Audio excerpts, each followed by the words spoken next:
We'll leave another 1 or 2 minutes before we start.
All right. Hi, good morning or maybe good afternoon to everyone. Thank you for joining on Zoom and on YouTube as well. I want to make just one quick note. We are recording this session for your information.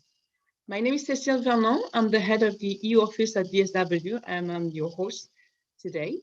DSW is an organization that's working on youth and youth potential, especially on SRHR, sexual reproductive health and rights.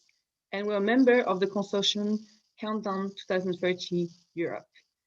And with our colleagues, European Parliamentary Forums of Sexual and Reproductive Rights, we, the three organizations, are co-hosting this event today.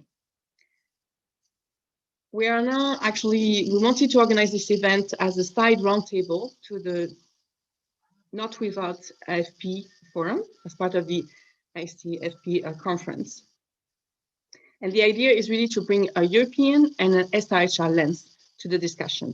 So I'm really pleased to be joined with really expert panelists, both from Europe and from Africa today. And before we go into the discussion, I would just like to spend maybe 5 to 7 minutes to set up the scene for our discussion. After that, we'll have discussion with our panelists, and we'll keep at least 20 to 20 minutes for Q&A. So please do use the chat as you are doing now to express your comments, but also put your questions, and we'll keep them for the discussion afterwards. Now, I think we'll use some of the slides as well.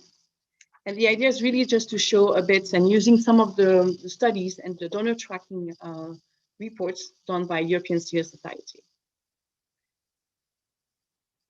So next slide, maybe. I can show you one of the slides. So that is our lovely panelists that we'll have today, as you can see. And on the next slide, we can already see some of the trends from donor in terms of European donors and support to SRHFP. This slide is actually from the Countdown 2030 Europe tracking that just been launched last month with the 2019 data. And you see really a steady increase from European donors to support SRHFP, notably plus 13% between 2018 and 2019. And if you compare to even back to 2012, at the beginning of FP 2020, movement is 74%. If you look also at the next slide, you'll see a bit of the breakdown. Among the 12 European donors that we are analyzing as part of the consortium, you have 8 of them that either maintain or even increased their support to SRHFP over the last year.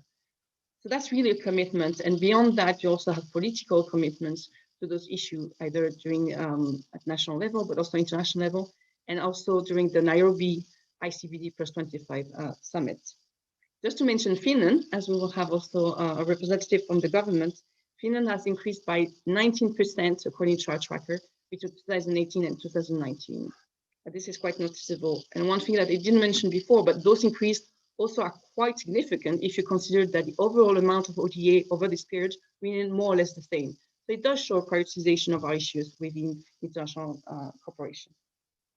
Second report, as a piece of evidence for our discussion, is the donors delivering report for SRHR report done by DSW and EPF that was launched in December 2020. And what we are looking at is the map that also shows the ranking of European donors on the side. And it's a ranking as a percentage, so the SRHR disbursement as a percentage of the general ODA, official development assistance. And you can see that some of the major donors, the ones that we know in terms of absolute amount of assistance of ODA, are not necessarily the one that prioritize SRHR the most. France and Germany are not necessarily at the top of the ranking. But you will see actually Luxembourg and also Finland that actually prioritize more SRHR disbursement within their international cooperation contribution. And among the top ranked donors, you also see quite a lot that not only prioritize SRHR, but also prioritize overall ODA. Some of them are actually the European donors that achieve the 0.7 target of allocating 0.7% of their GNI to ODA. You will see in the chat as well the link to some of those studies. So that's quite stunning in terms of financial commitments. And just to look at the last piece of evidence before we start the conversation, next slide is the Countdown 2030 study, when we interview European governments and ask them about the future beyond 2020, what they can see as trends and commitments to support SRHR. And what was really clear in the study is that European progressive governments see SRHR as a full and comprehensive agenda beyond SRHFP, also linked to job creation, to decent work, to recreation, and to education. And that's very much in line with the comprehensive definition by the 2018 Guttmacher-Lancet report on SRHR as well. So this is the picture we have now, but of course there is something that's not on the slide, but we're all aware of it. That's the reason we're also only meeting virtually today, is the COVID-19 pandemic. And we know that has drastically impacted the progress we made on SRHR now, and will probably impact the level of ODAs, so international cooperation, in the future. So this is clearly a risk, and that could have drastic impact for low and middle income countries, where you see on average about 35.7% of total health spending and close to 50% of spending on consumptive supplies that actually come from development assistance. At the same time, COVID-19 has also put back health on the agenda, on top of the agenda, and within that, potentially also access to SRH. So this is a bit of a mixed picture that we wanted to start with before we go into the panelists. But now it's time to turn to you, actually, as experts in the field. So I'm really pleased to join me in welcoming our three panelists. We have Titta Maija, the Deputy Director General for Development Policy Department at the Ministry of Foreign Affairs from Finland. Good morning, Titta.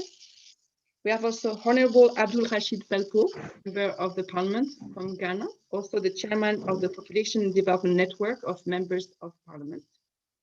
Good morning to you. And Joshua Ongwai, International Program Coordinator and Regional Team Lead at DSW, based in Kenya.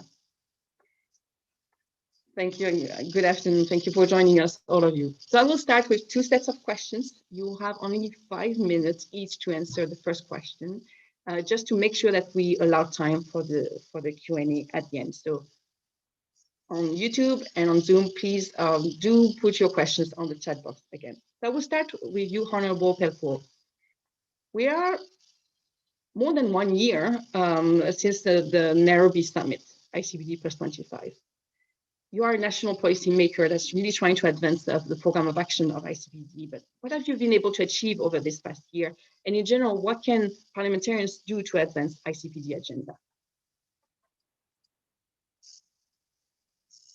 I think you're still on mute, sorry, Honorable.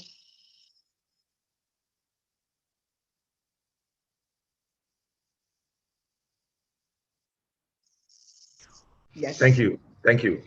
All right. Thank you so much. And sorry for the hitch. Really, one of the fundamental things that the Nairobi summit sought to bring out was to ensure that we obtain political affirmation of ICPDs and programs, and also within the context of the 2020 agenda for sustainable development in our various countries.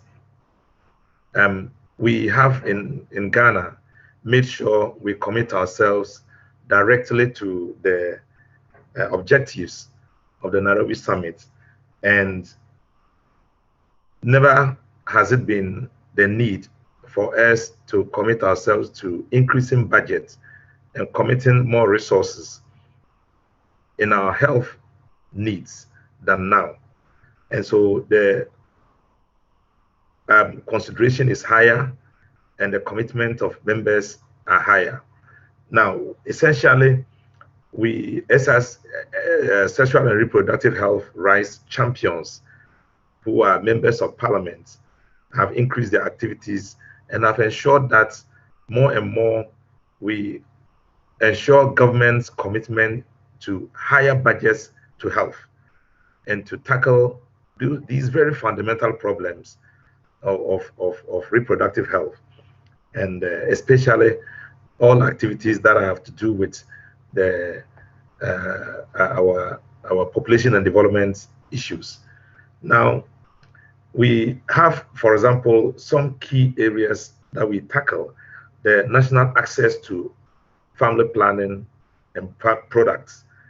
We are also tackling issues in removing taxes from menstrual products, and also working very hard to ensure that there is a peer influence on each other in how we train our young people in understanding their rights in sexual and reproductive health, and others. These are just key examples that we are tackling.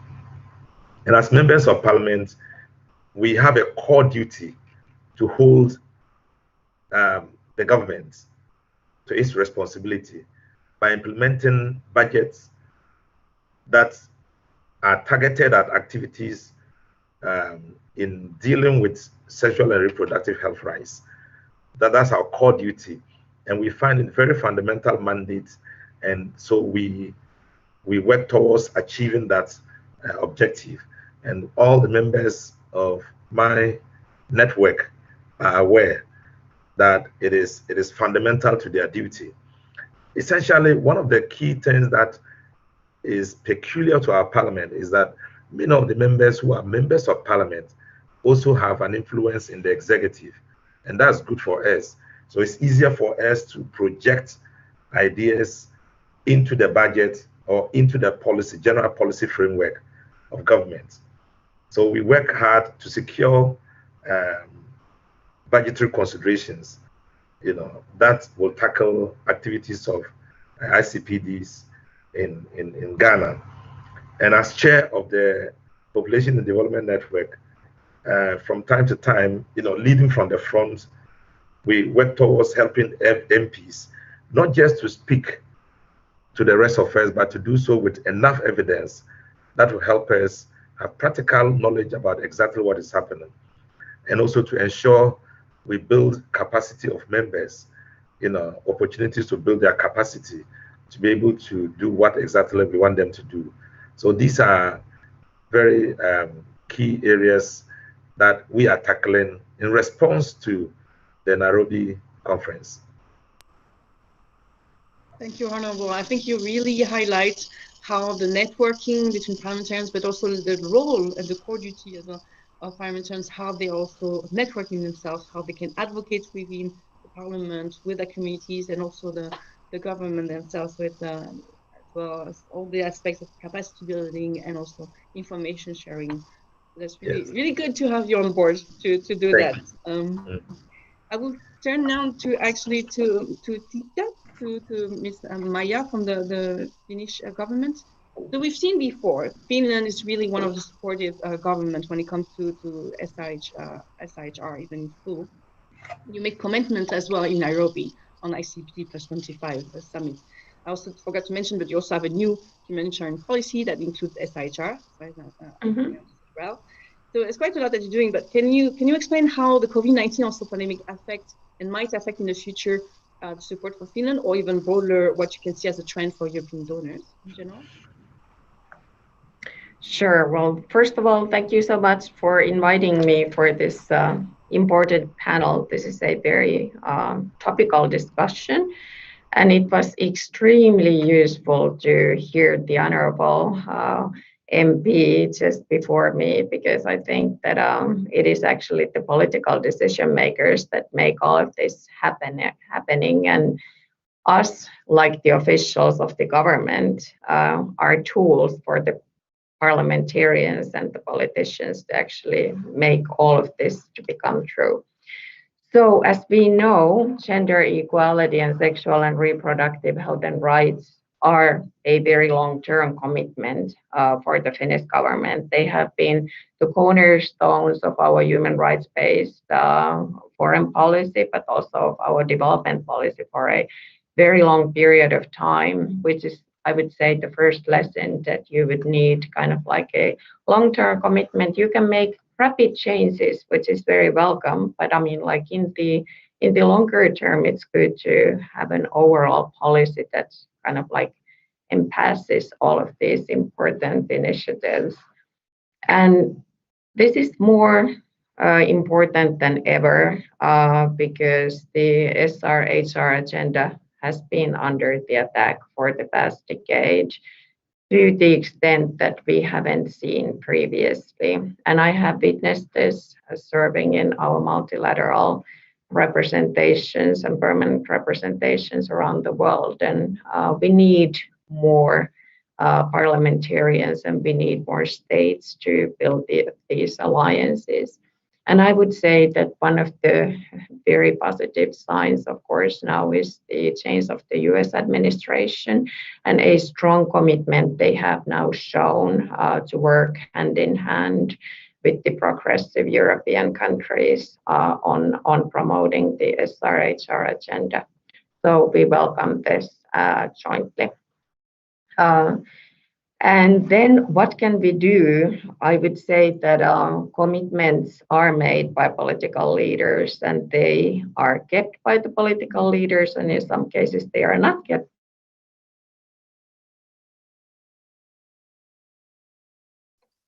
Oh, I don't, Tita, I think on my side, the image is frozen. I think we lost you. That was at the critical moment. You were explaining what would be the magic solution to support this item. I hope, yes, Tita is rejoining us.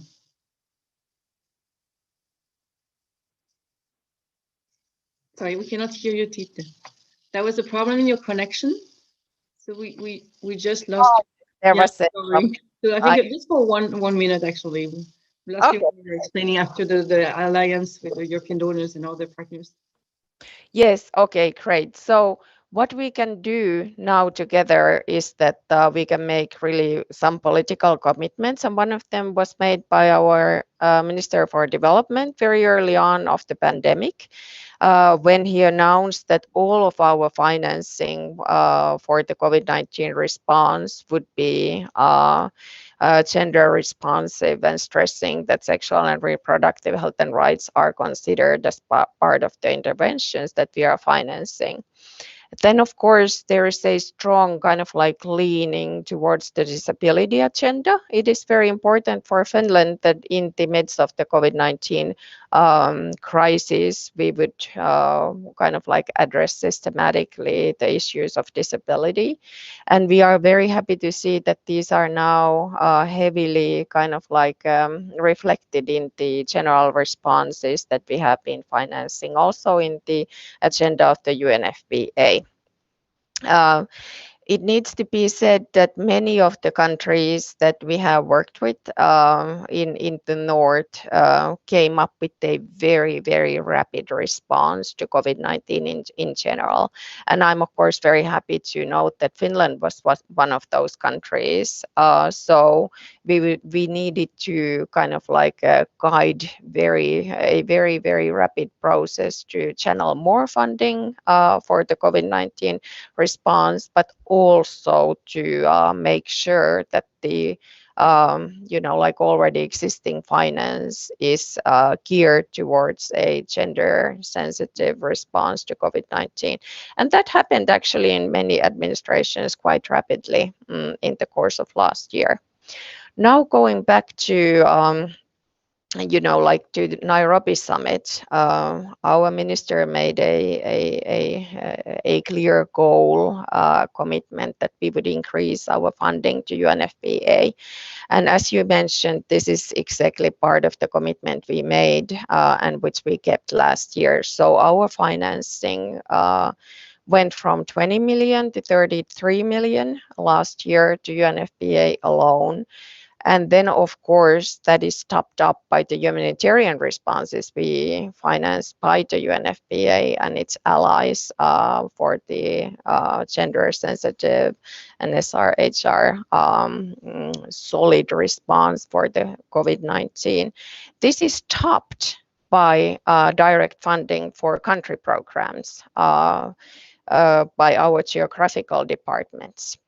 And then finally, I would say that in this challenging context, we need new openings, and new openings come from digital platforms for health solutions.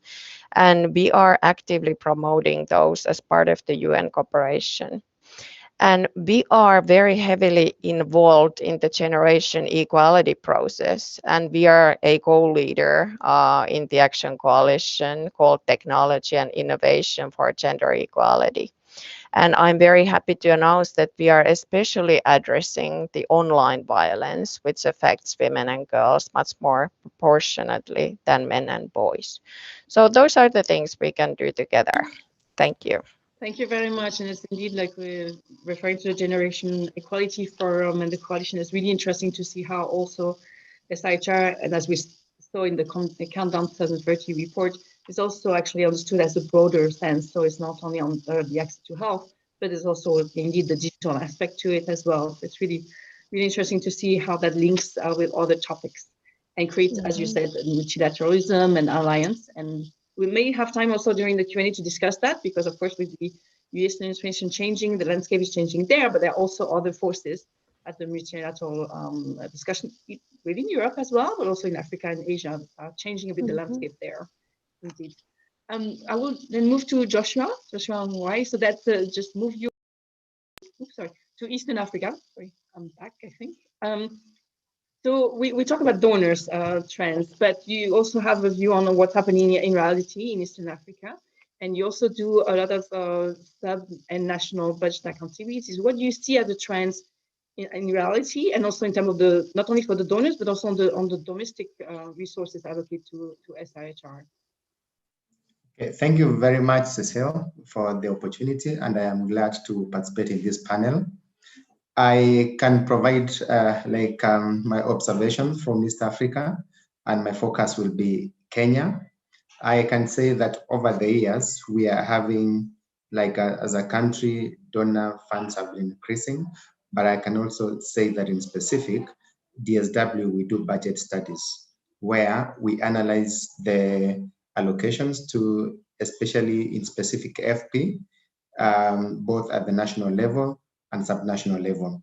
So this particular analysis provides evidence for us for advocacy. At the same time, we have also done a public expenditure tracking exercise, because one of the things which historically, we've been asked, what about the expenditure from the allocations, how much is actually ends up being spent? We have again gone further as part of the social accountability exercise to do, to implement community scorecards for us to have an overview about what are the quality of services provided in health facilities, what are the perceptions of the community members who are users of these particular facilities. Now, one of the things I can say that over the years, we are having domestic allocation increase over time. Kenya runs a devolved system of governance where we have 47 devolved counties, we call them counties. And as an organization, DSW, we work in 11 counties.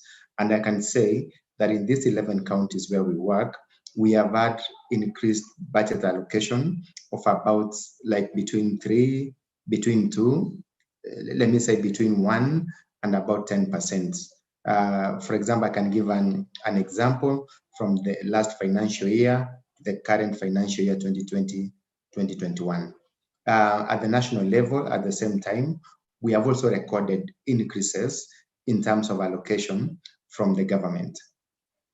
When you look at the portion of allocation for FP to the national health budget and the county budgets, you find about between 2 to 7% of the health budget is allocated to FP. And that is the same proportion which we can say is actually spent.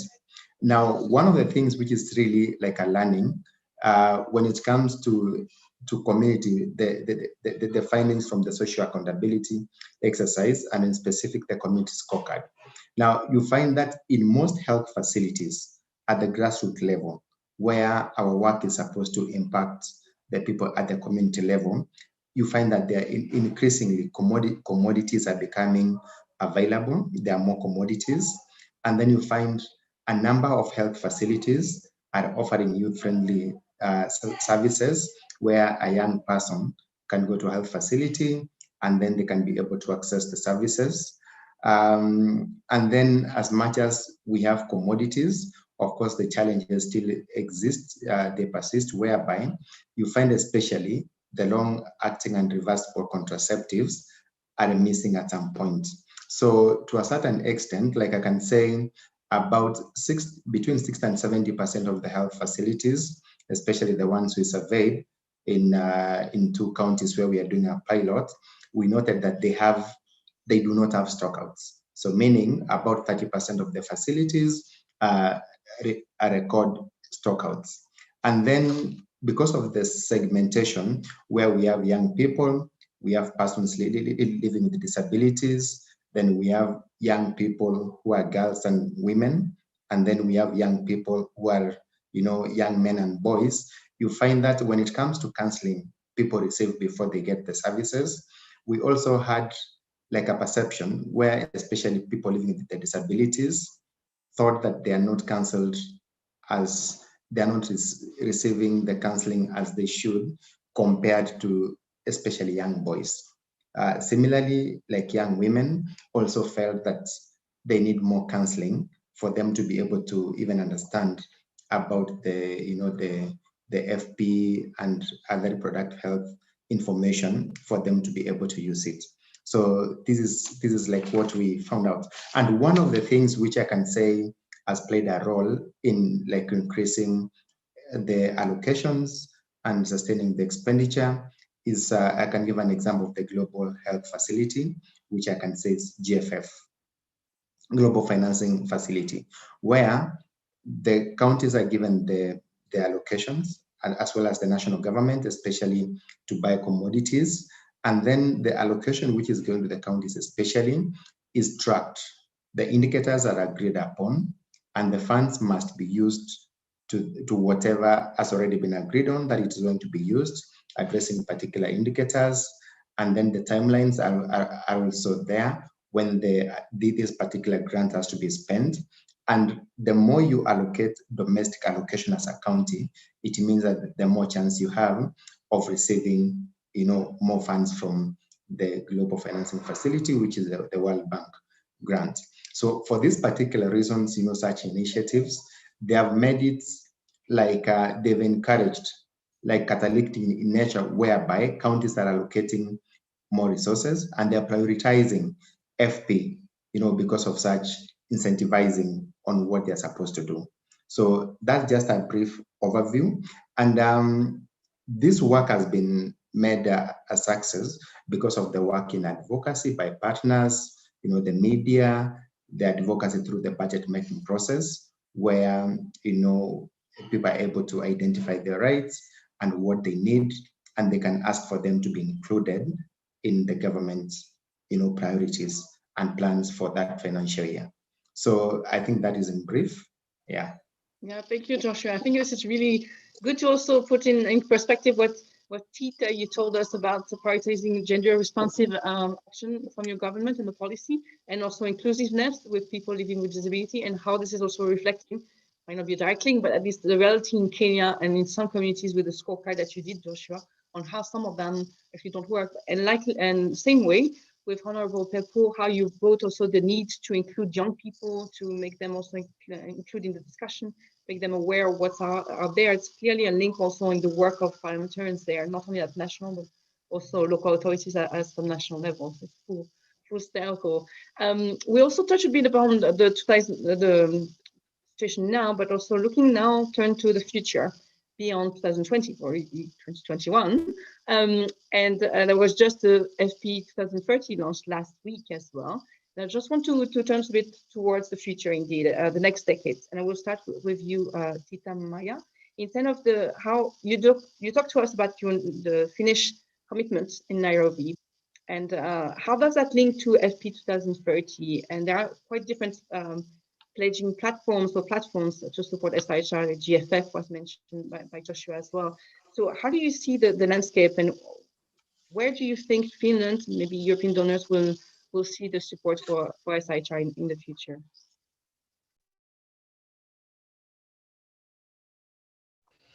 Well, thank you so much for the question. This is an important one, of course.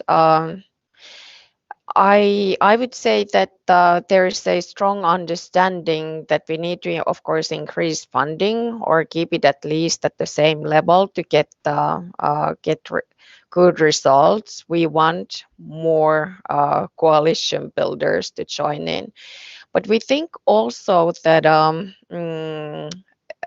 assisting UN agencies like UNFPA, to a certain extent UN Women, and all the relative agencies is important, but it's also important to complement it by financing the civil society actors and civil organizations.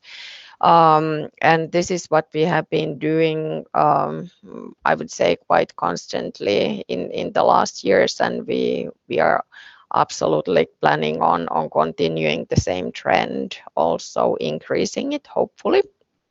And then, of course, we know that the CSOs, they can work in places where the official development assistance always can't, or the actors. And we have good experiences of this. I used to work as the director for Afghanistan, the unit that is channeling funds for Afghanistan, and we saw that Mary Stopes, for instance, was able to go to, well, I would say, places where nobody else was able to go, and it was very important to make that notion. Then, of course, connecting civil society actors with private sector is quite important. We see much more private sector openings in this field as well. And there are good experiences on this, on menstrual health, for instance, that we have shared in Finland. And then, of course, we need to kind of like continue on building new narrative on SRHR agenda. We need to kind of like resist this pushback that we see in all continents at the moment. And I'm not saying that this is a problem of certain continent. This is a problem also in my continent. So we need to kind of like have a pool of much larger pool of potential supporters. And last but not least, this is the promoting the SRHR agenda is very difficult if it's kind of like not part of your universal health coverage. You would probably need to, or we need to look at this much more holistically than what we have done this far. And I think that this is a sound kind of like lesson learned for all the donors and developing actors together. So I conclude there. Thank you.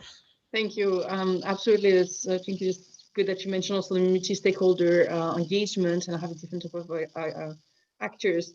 On the private sector, it would be good to also discuss a bit what's their role, how they can help in terms of access to the supplies, menstrual hygiene, but also in what is their roles on the rights, guaranteeing the rights of the employees.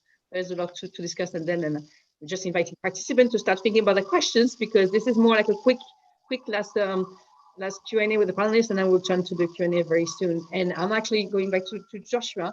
You mentioned some of the commitments, and some of them are, as you said, difficult to follow them. And how do you make the government accountable to those when they are not always specific, time-bound, SMART acronym, specific, measurable, achievable, realistic, and time-bound? So how do you do that as civil society? What can be the role in the future, as also highlighted with Tita in her speech? I will leave you just 2 minutes, so we'll have time for Q&A. Okay, thank you very much for that. I will say it begins from the time the commitments are developed. I believe there should be a consultative process when we are developing the commitments, where whoever is involved in the implementation of these particular commitments comes on board in a table, and then they'll agree about. And number two, dissemination of the commitments. We understand about the turnover, about the officials and the individuals who are involved in their development. So I think continuous dissemination of the commitments and unpacking them on what they meant, I think can also be helpful in making them more smarter. And then there is a need for us to periodically track the commitments for us to be able to know, where we are. So this means like we need more of a monitoring and evaluation framework for us to be able to know exactly where are we and where are we going. And one of the things which we've discovered has been quite helpful, especially in East Africa, is the development of some tools and frameworks. Like I can say the family planning costed implementation plans, which like in all the counties we work in, we have supported 10 out of 11 counties to have the costed implementation plans, and at the national level, they provide like how much exactly is needed. So they break a commitment from wherever, and then they bring it in this particular document, and then we know how much money is required in a certain financial year for us to be able to attain this particular commitment. So it is split, all of them, and then from this the National Family Planning Costed Implementation Plan, which is normally like a 5-year plan, annually, we extract the information from there to the annual work plans of our county or our government, whereby now they are at the lowest level where they are tracked like annually, we are able to track. So splitting them that way is one of the ways in which we can make the commitments smart, and we are able to actually track their implementation. Thank you for detailing the example in Kenya as well with the costed work plan. I think that's a really good tool. I'm not sure that exists to some extent in some other region, might not be so detailed. So that's maybe a good practice to know.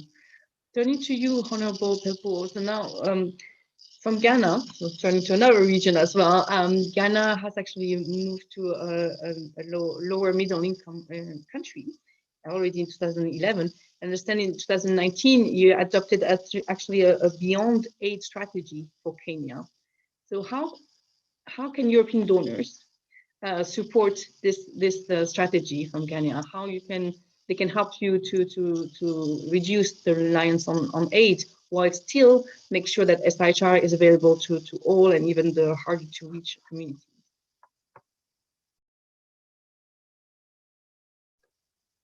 I think you're still mute, sorry.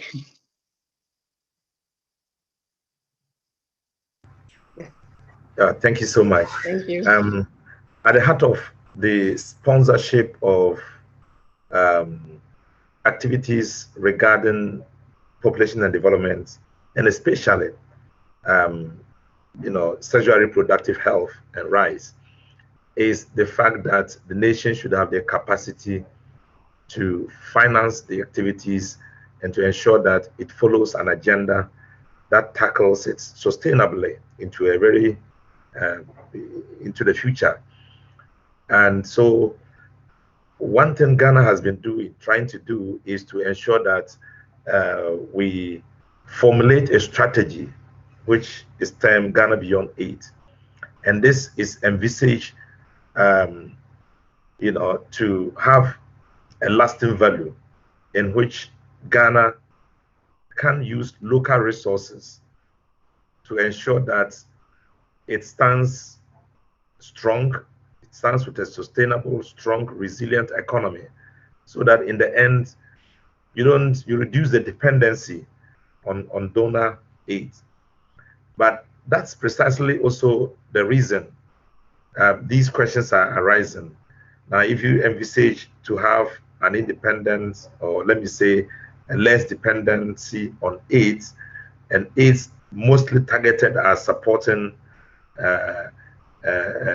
your SRHR programs, how do you then finance it? Well, the aim essentially is to ensure that we have all-inclusive package in dealing with all programs, including our health programs. Ghana has been fighting to ensure that universal health care reaches everywhere in the country. And it is the reason you have our national health insurance fashioned out the way it is, which enables all young people below the age of 18 go free of charge, and all cases of maternity cases in the hospitals are also free. And it is worked out to the point where with just a few dollars, for example, with $5, you can go to the hospital the whole year without paying for your hospital care. But Ghana seeks to be a wealthy country, and it seeks to be an inclusive economy. It seeks to ensure that there is empowerment in everything we do, and that we want to galvanize society to help in this direction. And in doing so, we think that we still will need support from the EU and other donor countries to support Ghana in our targeted growth and in promoting healthcare to the people. What we want to do, what we think the EU should be doing now, is to be helping Ghana in targeting grants in areas where we fall short of self-financing. And SRHR are not mainstream areas in health delivery, as has been mentioned earlier by Taita. And because of that, you would normally not see it occurring in national budget without organizations like ours prompting government and insisting on it being put on the agenda. And so these are areas that we will require some kind of support and some kind of influence to, first of all, do a program of activities, and secondly, to support the financing. Another area that we think would need support to support the general idea of the strategy of Ghana Beyond 8 is to promote trade activities in Ghana, activities that aim at using process, monitoring process that will come out of these activities into ICPD activities, so that we can monitor, track, and ensure that when monies are realized, they can be utilized in areas like this, to make sure that we respond forcefully to needs of the adolescents and the young adults. But finally, I want to affirm very forcefully that members of parliament in Ghana will want to work towards achieving the best as we can in monitoring and ensuring that we unite against anything that is going to distract the use of resources to fight the battle of providing support for the growing child and growing adolescent. And I recall what Nelson Mandela has said. He said that our endeavors must be about the liberation of the woman, the emancipation of the man, and the liberty of the child. And this is critical for us. And my hopes and aspirations for all of us in Africa is that we help uplift the quality of life in society by making sure we support sexual and reproductive health activities, and especially the generality of population and development issues. That alone is going to guarantee our policy, strategic policy of Ghana Beyond 8. Ghana Beyond 8 will not be a possibility if we have a society that will not, you cannot be sure of their reproductive health issues, that we cannot control our population growth, and we cannot match quality to population and development. Thank you. Absolutely.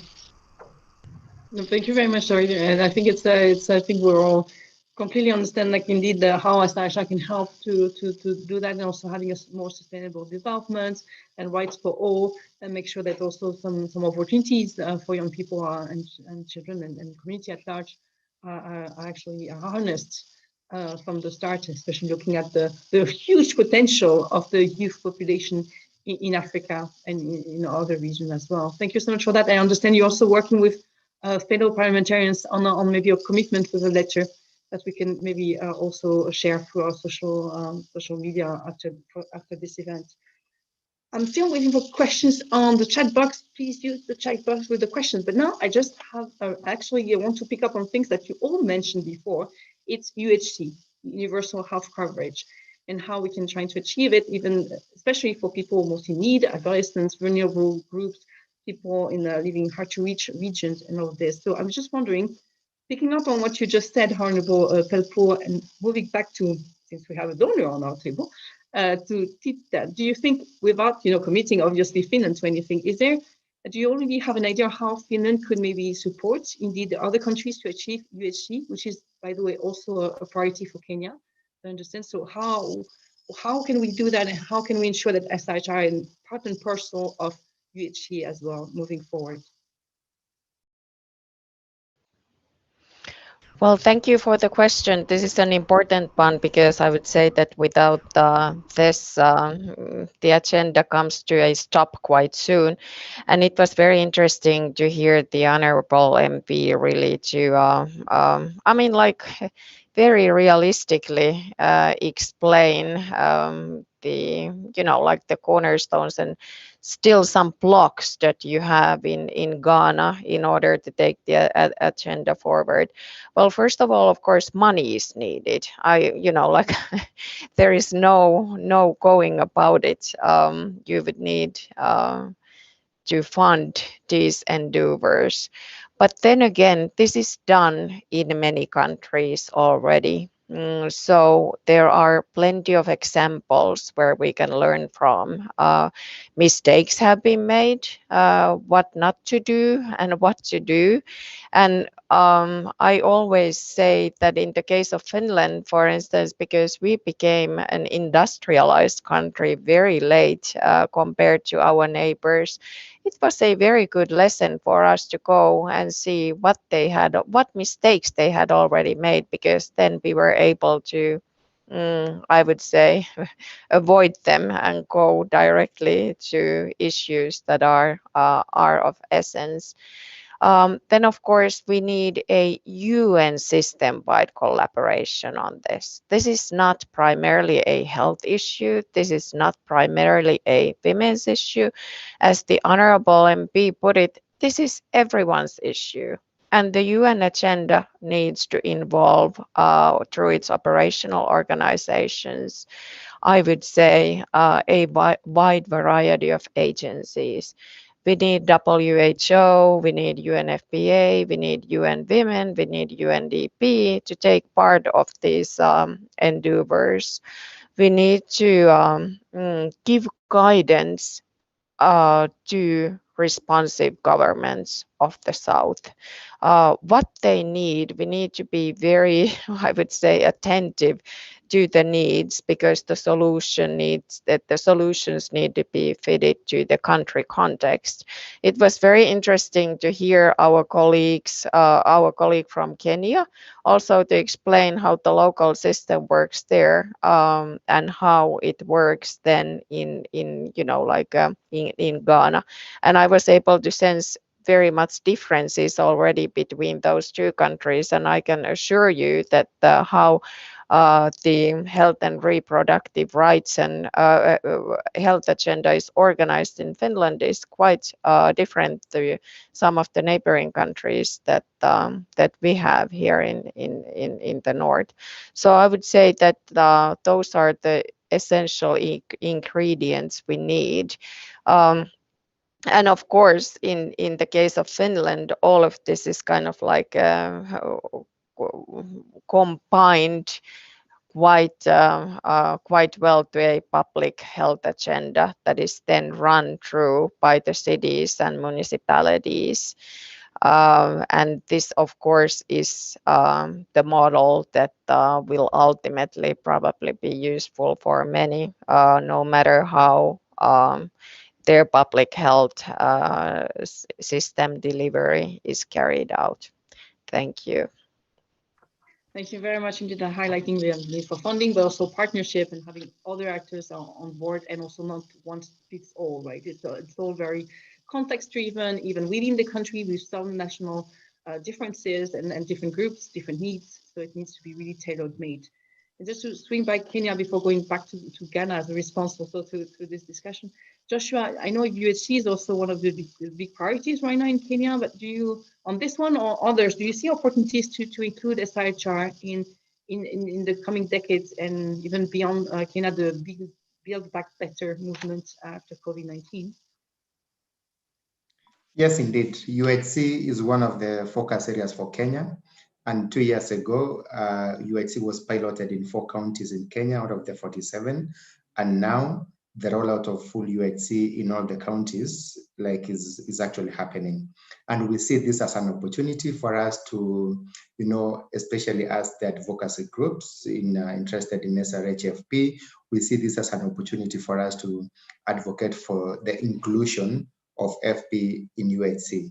Now, some of the things, we are looking at, even in the insurance schemes, can we have, you can go to a health facility and then you can access contraceptives with your, with your NHI, the National Health Insurance Scheme, as an example. And then, we are having, other things like we have a program called Linda Mama, which is especially for, the birthing process in the hospitals, where this, again, you can actually go to a hospital and you deliver for free. So there are some components which are still included. However, now what is happening now, there's a strong advocacy so that, when you go to a health facility where you are registered, you can actually access all the services there for free. In the 4 counties where there was a pilot, I think it proved to be a success as much as there was a gap in terms of data. Talking about COVID-19 brought about its challenges where, because again, now resources had to be reallocated to address COVID-19. So there was a reallocation from some other programs to COVID-19 interventions. And one of the things which Kenya did is that when they were developing the guidelines for addressing COVID-19, family planning was one of them. So that when you go to a health facility, because health, again, as I said, is devolved in some counties through advocacy efforts. Now, SRHFP was one of the core issues which a county had to address. So meaning you could actually still go to a health facility, even during the lockdown, where you couldn't get out of your house. But when it comes to, to such, you could actually go and access. So because COVID-19, again, is here with us, and we know the challenges in which it has brought in terms of access, people fearing going to health facilities to seek the facilities, we are seeing again an opportunity to even work with the private sector. Because again, like like the pharmacies where people can actually easily walk because of fear of contracting COVID in the health facilities, and the stretching which it has brought. So where like now people are empowering the private sector providers like the pharmacies, so that they can be able to provide some services, away from the health facilities. So I am seeing this partnership with the private sector, becoming really key. Even the media, social media, in terms of disseminating information, because now when people became indoors, they, many people were relying on whatever they are reading online and everything. So we are seeing this as an opportunity where they can actually know where they can access these services.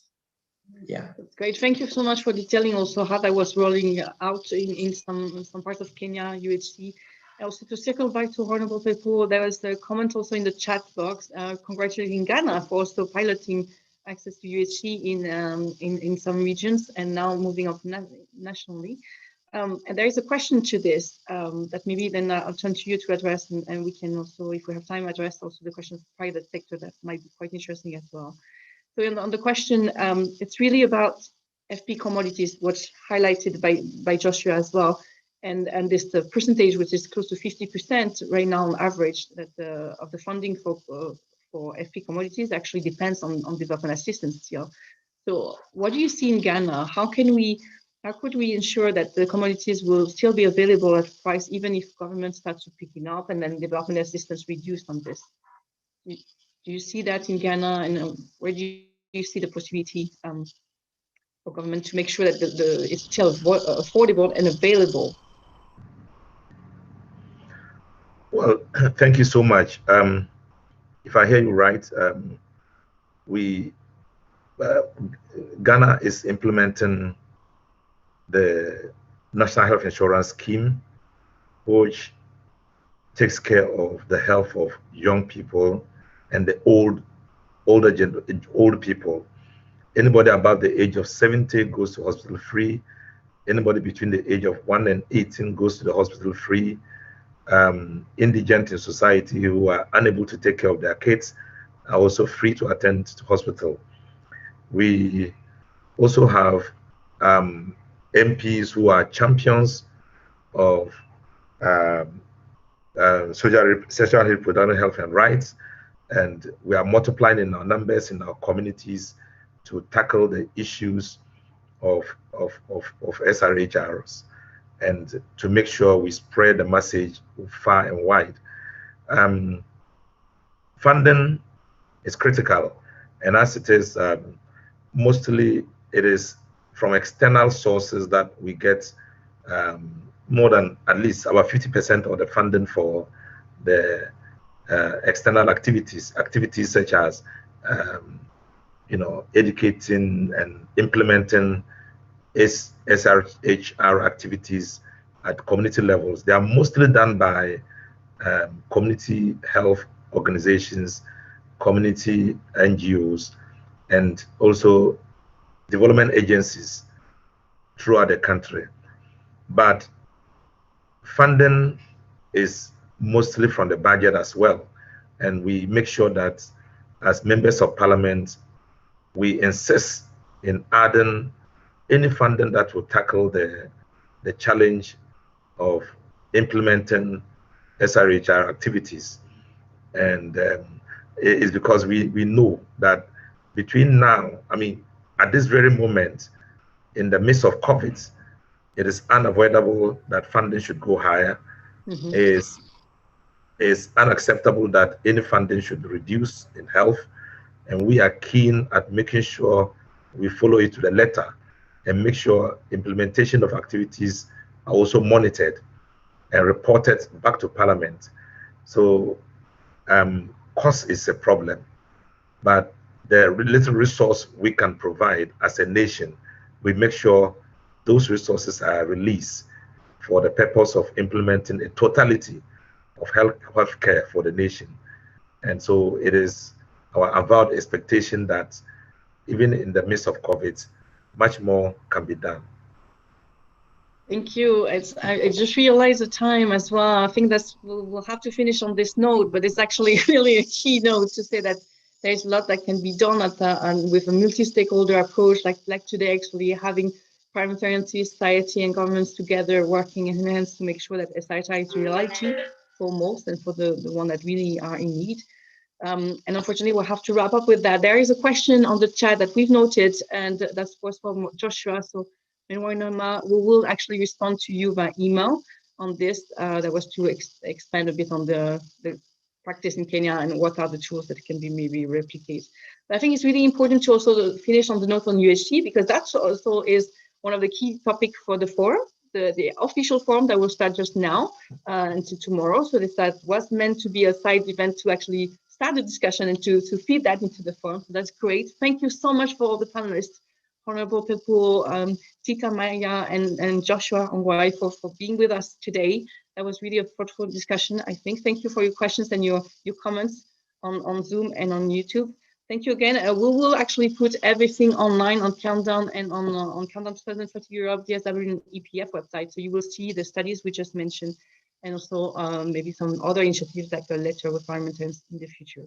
So thank you again, and let's discuss further how to do that and how to advance SRHR all together. Thank you very much. Have a good rest of the day. Bye. Thank you. Yeah.